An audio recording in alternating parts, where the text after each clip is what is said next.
আমাদের মেদিনীপুর শহরে রথযাত্রা উপলক্ষে মাসিবাড়ির মেলা পুরো 8 দিন ধরে চলে। তবে এবারে আমার শরীরটা ভালো ছিল না বলে একটা দিনও যাওয়া হয়নি। তবে শেষ দিন তো ছিল উল্টো রথ। কর্তামশাই বললো চলো আজকে একটু মেলা ঘুরিয়ে নিয়ে আসি। আর ভাবলাম মহাপ্রভুও তো বেরিয়েই গেছেন, মেলায় হয়তো ভিড় হবে না। তবে যেয়ে দেখছি অসম্ভব ভিড়, দোকানগুলোতে ঢুকতে পারা যাচ্ছে না, কোনো দাঁড়িয়ে এমন কিছু কিনতেও পারা যাচ্ছে না। তারই মধ্যে যেখানে একটু ফাঁকা দেখলাম বাড়ির টুকটাক কিনে নিলাম। আর মেলায় যাবো, বাড়ির জিনিস কিনবো না সে কি হয় বলুন। আর এই যে নাগরদোলা দেখছি, আর ওকে বলছি যে বকুলতলায় মেলা বসেছে গানটাতে রিল করতে ইচ্ছে করছে, কিন্তু এত ভিড় আর রিল করা হয়ে উঠলো না।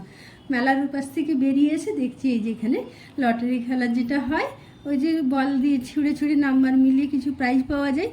আমার তো কপাল খুবই খারাপ, কোনোবারই লাগেনি। তাই কর্তাকে বললাম তুমি একবার ট্রাই করে দেখো যদি লাগে। আর ও তাই ট্রাই করতে দাঁড়িয়ে গেল, তবে ওরও লাগলো না। বলে চলো মন খারাপ করে লাভ নেই, জিলিপি খেতে চলে যাই।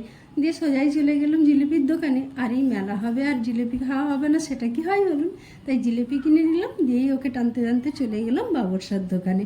আর আমার এই বাবরসাটা তো ভীষণই ভালো লাগে।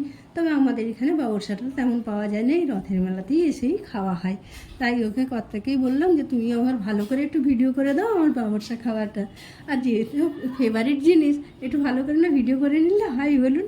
তো ভালো করে মন দিয়ে বেশ জমিয়ে বাবরসা খেয়ে নিলাম। খেয়ে নিয়ে বেরিয়ে পড়লাম বাড়ির উদ্দেশ্যে। বাড়ির কাছাকাছি গিয়ে দেখছি যে আমার বাড়ির সামনাসামনি মহাপ্রভুর রথ এসে পৌঁছে গেছে। তাই দাঁড়িয়ে গেলাম, মহাপ্রভুর দর্শন করে নিলাম।